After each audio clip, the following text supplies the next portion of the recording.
नमस्कार दोस्तों, आप सभी का स्वागत है आपके अपने यूट्यूब चैनल बिहार वर्तक में। दोस्तों, आज हम लोग देखने वाले हैं सीडीपी, जो कि बहुत ही इम्पोर्टेंट है आपके सीटेट एग्ज़ाम के लिए। और ये जो पेपर है 4 फरवरी 2023 में जो सीबीटी मोड में एग्ज़ाम हुआ था, उसी का पेपर है सीडीपी का। ठीक है, सभी क्वेश्चन को बारीकी तौर से हम लोग देखेंगे और आप लोग भी आंसर किया कीजिए कि कौन सा ऑप्शन सही होगा और कौन सा गलत। ठीक है, फर्स्ट क्वेश्चन है आपका, विकास के बारे में निम्न में से कौन सा कथन सही नहीं है। ये बताना है आपको कि विकास के बारे में कौन सा कथन गलत है। 4 ऑप्शन में से आप चूज करके बताइए कि कौन सा ऑप्शन जो है वो गलत है। ठीक है, फर्स्ट ऑप्शन है बच्चे विभिन्न दौरों पर विकसित होते हैं। तो यहाँ पे जो है सही कथन चूज करने के लिए नहीं बल्कि गलत कथन चूज करने के लिए आपको बोल रहा है क्वेश्चन। तो यहाँ पे बोल रहा है बच्चे विभिन्न दौरों पर विकसित होते हैं। ये बात बिल्कुल सही है। विकास अपेक्षाकृत जो है क्रमित होता है, ये भी बात जो है वो सही है। और यहाँ पे एक मात्र लगा रहा है, आनुवंशिकता विकास का एकमात्र कारण है। तो यहाँ पे आप ध्यान दीजिए फ्रेंड्स, आनुवंशिकता जो है विकास का कारण है, लेकिन सिर्फ आनुवंशिकता ही नहीं, इसके अंतर्गत सामाजिक भी आता है। ठीक है, समाज भी आएगा। तो यहाँ पे एक मात्र लगाकर इस सेंटेंस को गलत कर दिया और आपको गलत ऑप्शन चूज करना था। ऑप्शन सी आपको दिखाई दे रहे हैं, यहाँ पे एक मात्र, ऑप्शन सी आपका सही हो जाएंगे। ओके, नेक्स्ट क्वेश्चन देखिए क्या है। मानवीय क्षमताएं जैसे कि बुद्धि, समस्या समाधान और समालोचनात्मक चिंतन का सापेक्ष रूप से विकास के किस क्षेत्र के अंतर्गत अध्ययन किया जाता है, ये बताना है आपको। जैसे कि यहाँ पे कह रहा है मानवीय क्षमता जैसे कि बुद्धि, समस्या समाधान और समालोचनात्मक चिंतन, ये जो है सापेक्ष रूप से किसके अंतर्गत आता है, संज्ञानात्मक के अंतर्गत आता है। इस बात को आप नोट कर ले तो बेटर होगा। ओके, नेक्स्ट क्वेश्चन देखिए, आपका बहुत ही इजी क्वेश्चन आ रहा है, अभिकथन और कारण।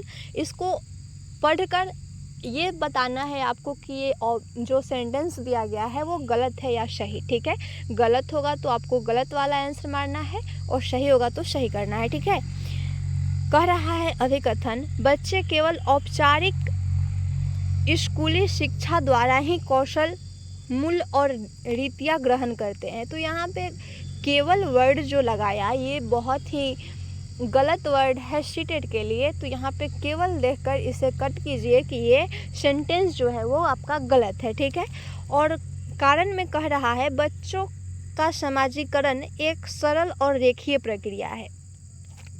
यहाँ पे जो है ये भी गलत बोला, बच्चा का समाजीकरण की जो प्रक्रिया होती है वह सरल नहीं होती है, और यहाँ पे बोल रहा है कि सरल है, इसलिए ये सेंटेंस भी गलत है आपका। दोनों गलत हो गया, तो ऑप्शन डी को लगाइए, ए और आर दोनों गलत है। ओके, नेक्स्ट क्वेश्चन देखिए क्या है। जीन पियाजे के अनुसार बताना है व्यक्ति किस अवस्था को प्राप्त करने के लिए समाधान और निरंतर खोज में लगा रहता है। किस अवस्था में जो है वो समाधान का निरंतर खोज करने में लगा रहता है, ये बताना है आपको। ठीक है, तो इसका आंसर जो होगा आपका संतुलन होगा। इस बात को आप नोट कर लीजिए।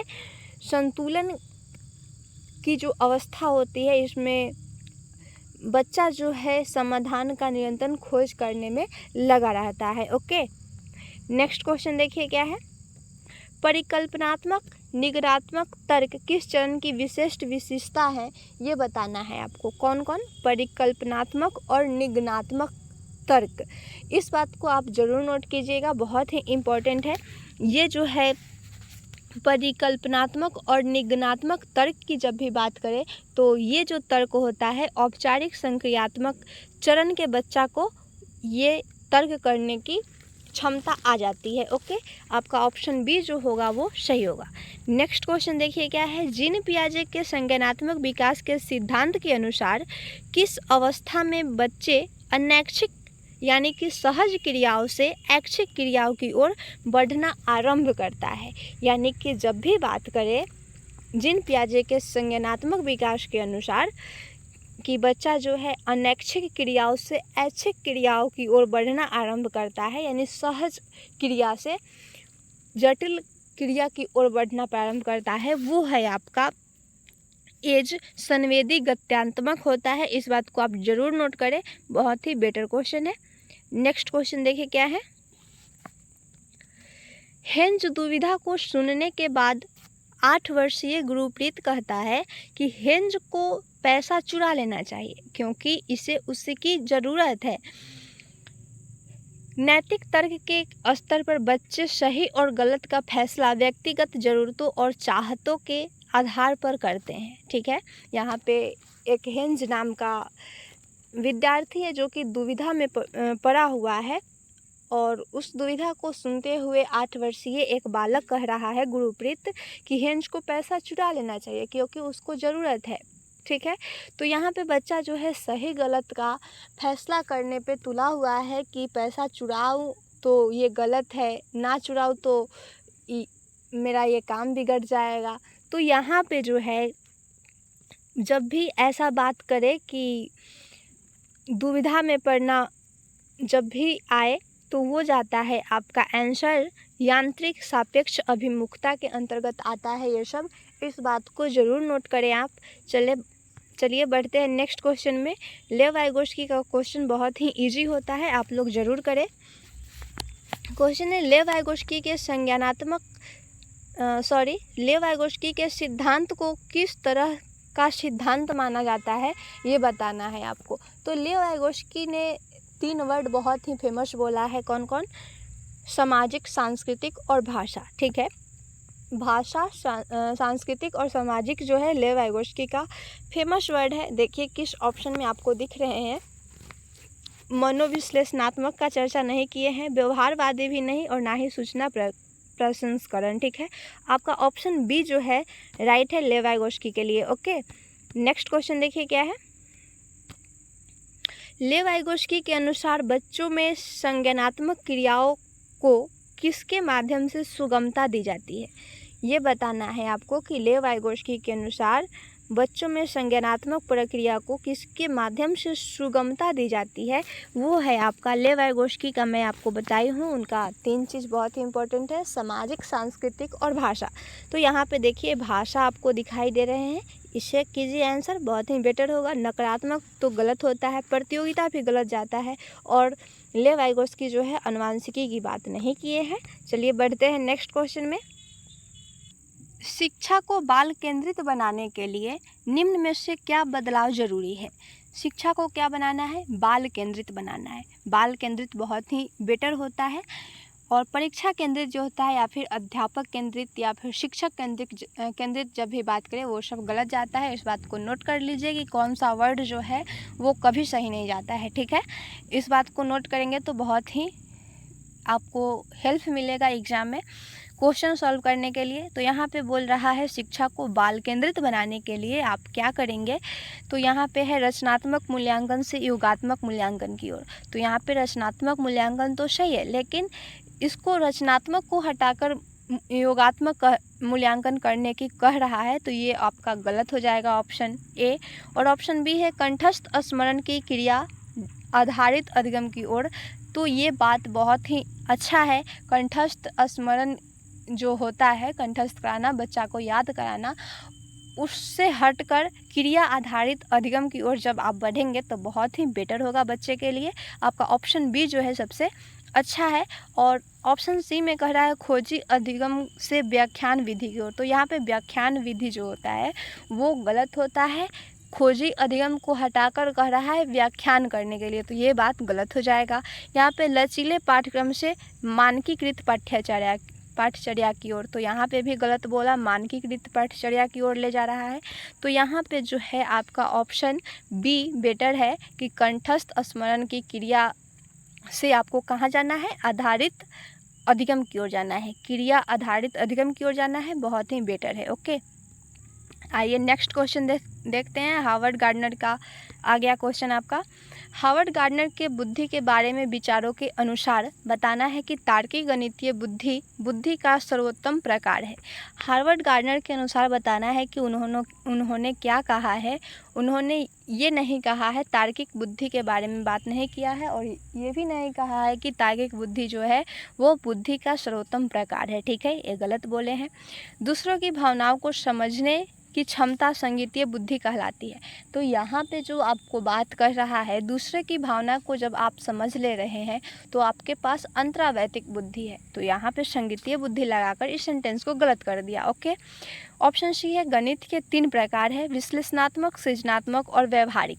तो यहाँ पे भी गलत बोला, बुद्धि के 3 प्रकार नहीं है। हार्वर्ड गार्डनर का बुद्धि जो है वो 8 प्रकार का है। वो कुछ मैं आपको बता रही हूँ, वो जो है संगीतीय बुद्धि, अस्थानिक बुद्धि, अंतर्वैतिक बुद्धि, अंतरावैतिक बुद्धि, ये सब जो है हार्वर्ड गार्डनर के बुद्धि के अंतर्गत आता है। यहाँ पे विश्लेषणात्मक, सृजनात्मक और व्यवहारिक जो है ये हार्वर्ड गार्डनर का नहीं है, इस बात को ध्यान दीजिएगा।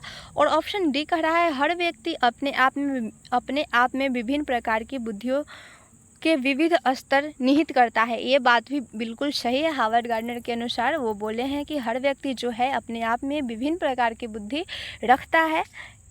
ये बात हार्वर्ड गार्डनर कहे हैं। आपका ऑप्शन डी जो है वो सही हो जाएगा। ओके, नेक्स्ट क्वेश्चन देखते हैं क्या है।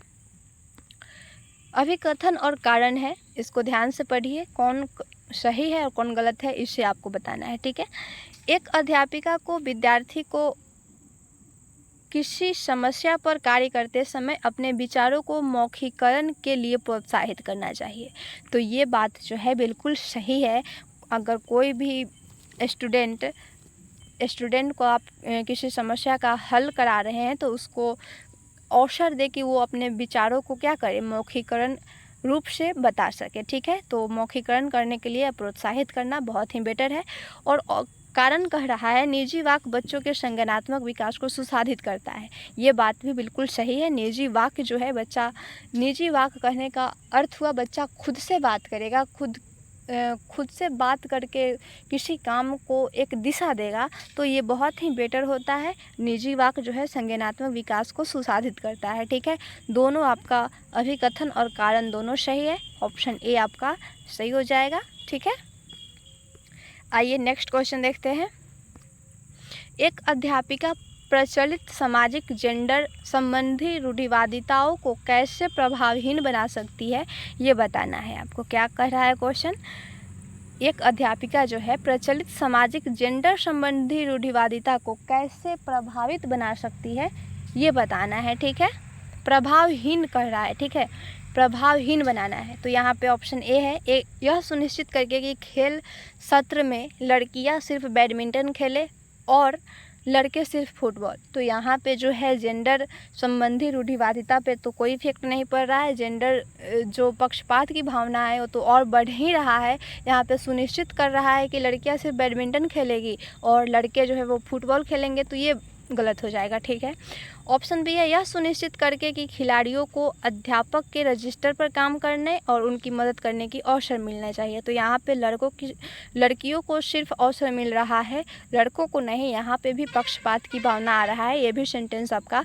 सही नहीं होगा। ठीक है, ऑप्शन सी है, फर्नीचर इधर से उधर रखवाने में केवल लड़कों की सहायता लेना। फिर यहाँ पे केवल लड़कों की बात कर रहा है, यहाँ पे भी रूढ़िवादिता की भावना है, ये भी आपका गलत हो जाएगा। और ऑप्शन डी में क्या कह रहा है, सभी जेंडरों को संगीत, नृत्य और पाक कला प्रतियोगिता में भाग लेने के लिए कहना। ये बात बिल्कुल सही है। सभी जेंडर कहने का अर्थ हुआ लड़का लड़की सभी आएंगे इसमें, सभी कोई जो है वो संगीत में भाग ले सकता है, नृत्य में भाग ले सकता है और पाक कला प्रतियोगिता सभी में भाग समान रूप से ले सकता है। तो यहाँ पे जो है जेंडर पक्षपात की भावना नहीं हो रही है। आपका ऑप्शन डी जो है बेटर है। ओके, आइए नेक्स्ट क्वेश्चन देखते हैं। विद्यार्थियों में समालोचनात्मक चिंतन को बढ़ावा देने के लिए महत्वपूर्ण है कि निम्नलिखित हेतु प्रचुर अवसर प्रदान किया जाए।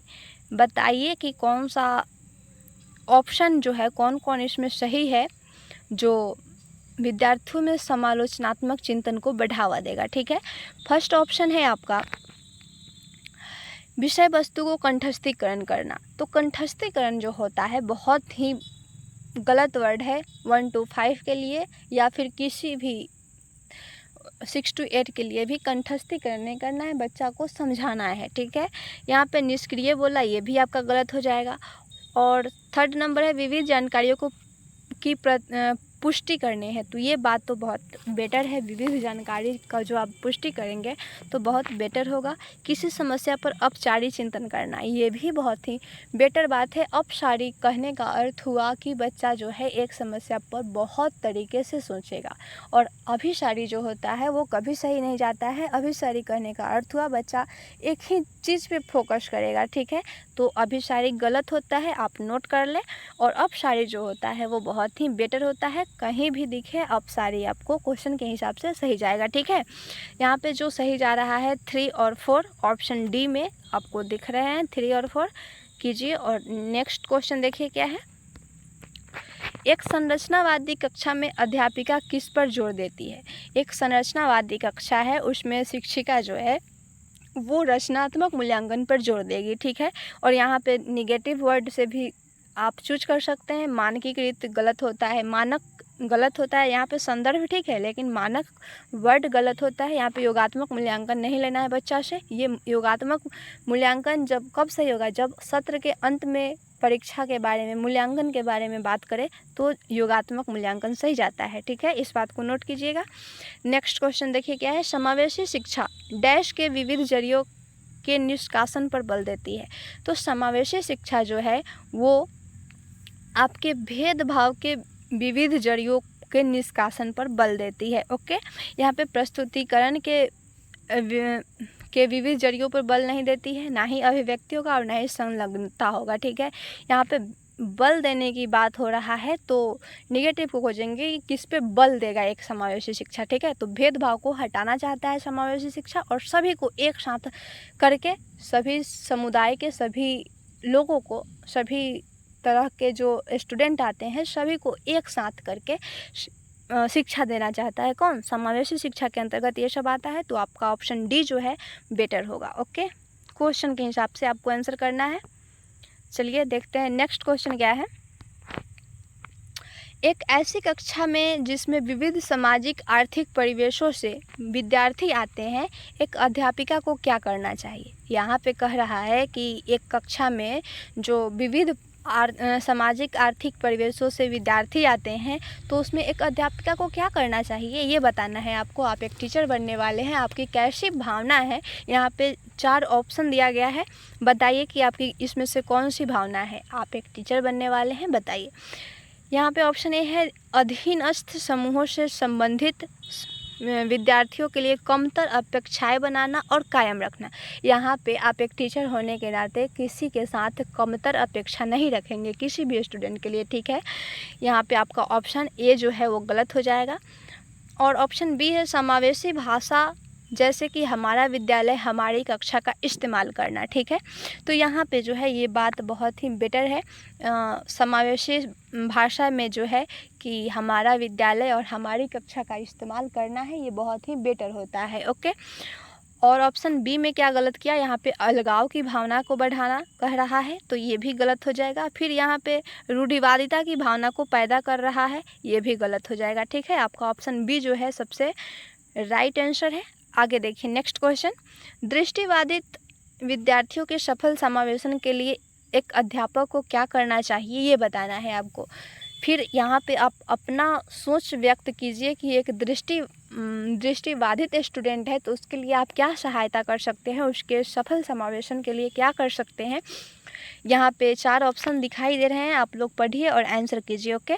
नेक्स्ट ऑप्शन क्या है, अवधारणा की व्याख्या के लिए चित्रों का प्रयोग करना चाहिए। यहाँ पे आप एक शिक्षक होने के नाते जब बच्चा नहीं देख रहा है, दृष्टिबाधित करने का अर्थ क्या हुआ, बच्चा को दिखाई नहीं दे रहा है, उसके लिए आप चित्रों का प्रयोग करेंगे तो वो तो गलत हो जाएगा ना। बच्चा जब देखेगा ही नहीं तो चित्र को कैसे समझेगा, गलत हो जाएगा, ठीक है।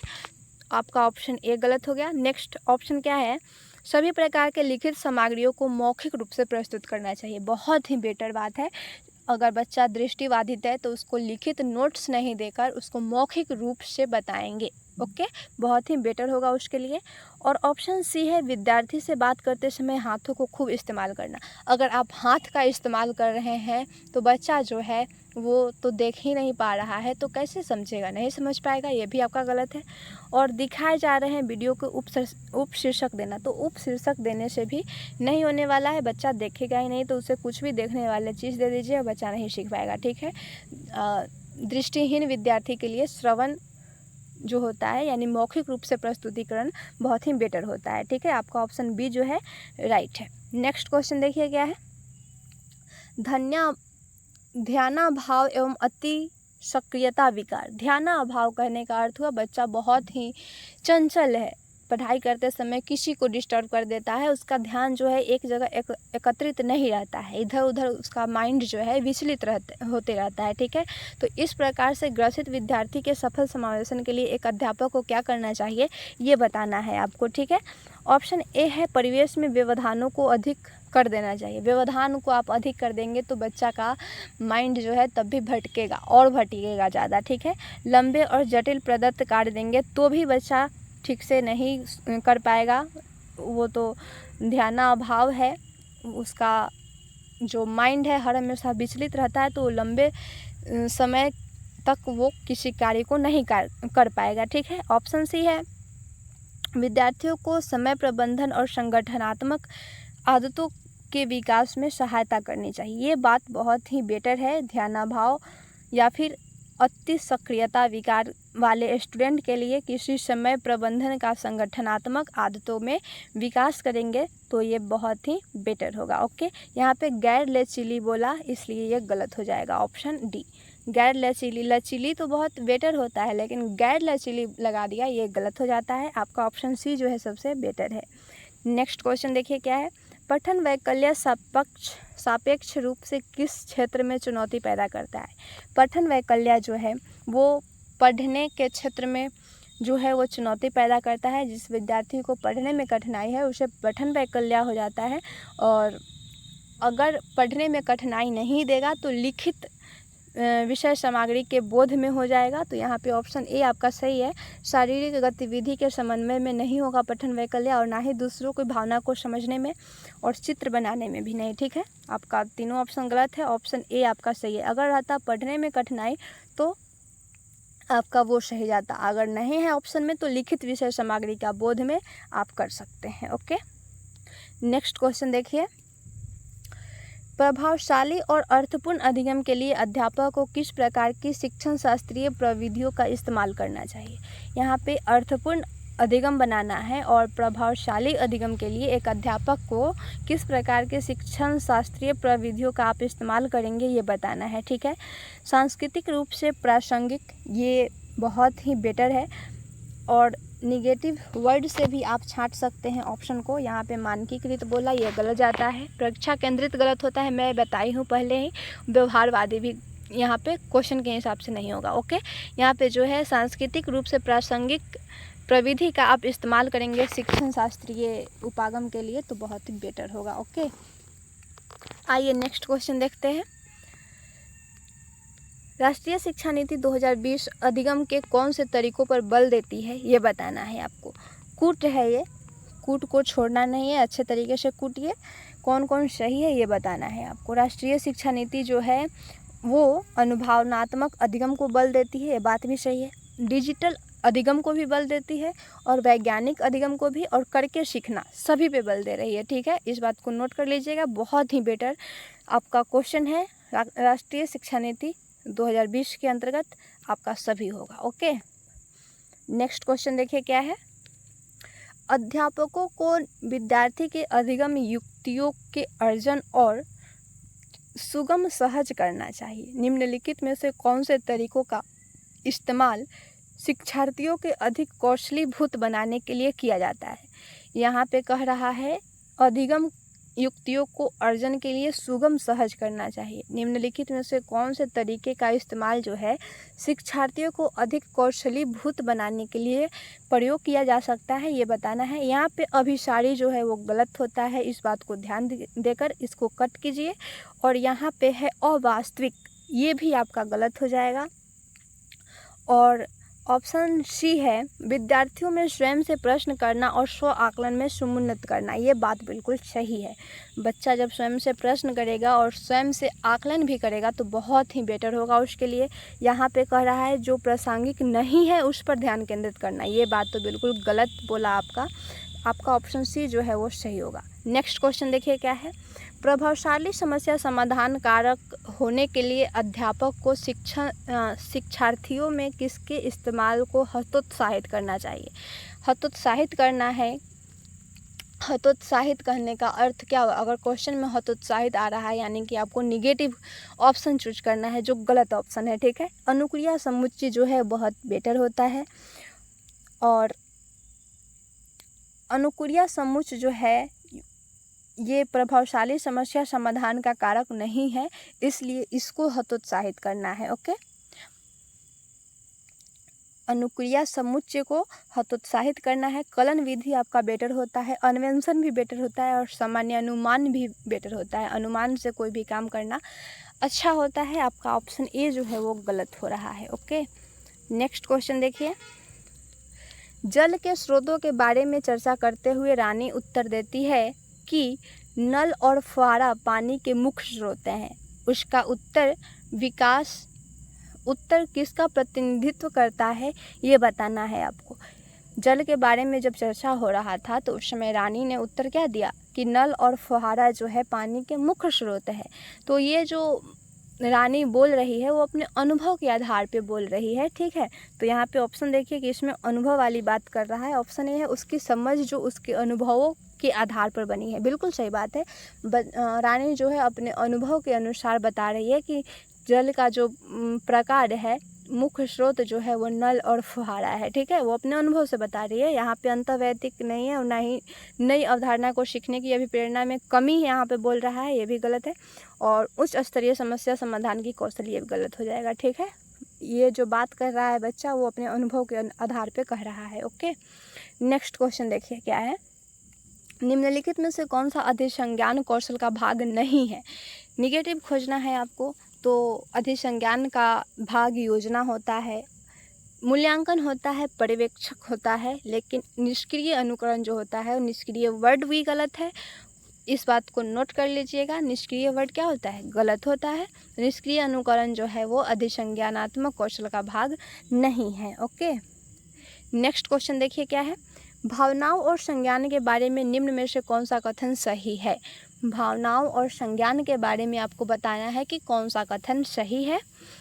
यहाँ पे देखिए फर्स्ट ऑप्शन क्या है, अधिगम के लिए रुचि और जिज्ञासा परस्पर संबंधित नहीं है। यहाँ पे नहीं लगाकर इस सेंटेंस को गलत कर दिया। रुचि और जिज्ञासा जो होता है एक दूसरे से संबंधित होता है। ओके, यहाँ पे तार्किक के अमूर्त संज्ञात के बारे में है, तो भावनाएं और संज्ञान जो है वो आपके तार्किक और अमूर्त संज्ञान के बारे में नहीं है। आपका ऑप्शन बी भी गलत है। और ऑप्शन सी है, जानकारी ग्रहण करने के कौशल मनोदशा को प्रभावित करते हैं। ये बात आपको बिल्कुल सही है। भावनाएं और संज्ञान जो है वो जानकारी ग्रहण करने वाले कौशल मनोदशा द्वारा प्रभावित होते हैं। ये बात बिल्कुल सही है।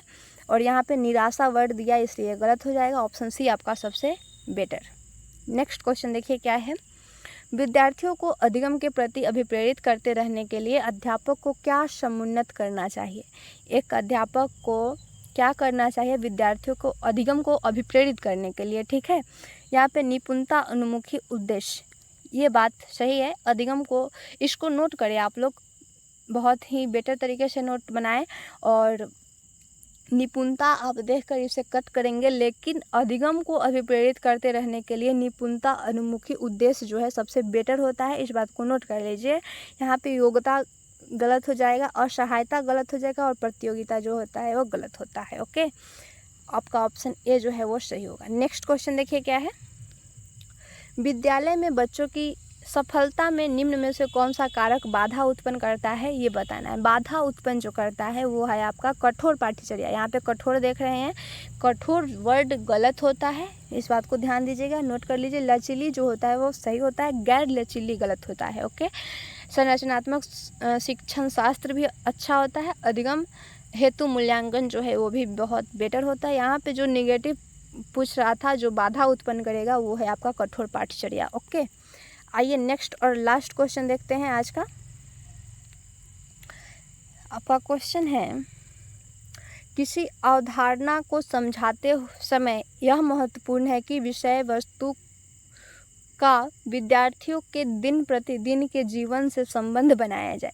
यहाँ पे बता रहा है आपको, किसी अवधारणा को समझाते समय कह रहा है यह महत्वपूर्ण है कि विषय वस्तु को विद्यार्थियों के दिन प्रतिदिन के जीवन से संबंध से बनाया जाए। बिल्कुल सही बात है। अगर बच्चा के जीवन से संबंधित कुछ गतिविधि करा रहे हैं, उसके जीवन से जोड़ के कुछ गतिविधि करा रहे हैं बच्चा को, तो बहुत बेटर होता है। बच्चा बहुत ही बेटर तरीके से सीखेगा, उसमें रुचि भी लेगा। ठीक है, आपका अभिकथन जो है बेटर है।